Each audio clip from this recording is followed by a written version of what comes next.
ఈరోజు ఈ వీడియోలో అలరించే ప్రకృతి అనే అంశం మీద రాసినటువంటి కవిత. ప్రకృతి నిజంగా మనకు దేవుడిచ్చిన గొప్ప వరం. ప్రకృతి అనేది దైవాన్ని ప్రతిబింబిస్తుంది.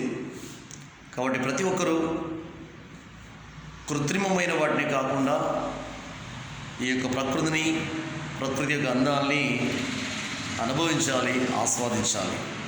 శీర్షిక అలరించే ప్రకృతి.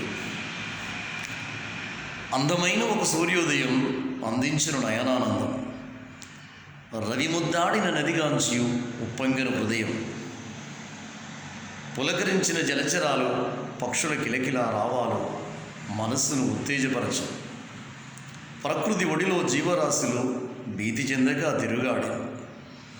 జుమ్మని తుమ్మెద రాగాలు, మది ఉదయించిన భావాలు, మల్లెల జల్లులు సిద్ధము చేసిన దారి పొడవున పూల పాంపులు, కొండల మధ్యన భాస్కర కిరణం తొంగి చూసి నన్ను మేల్కొల్పాను.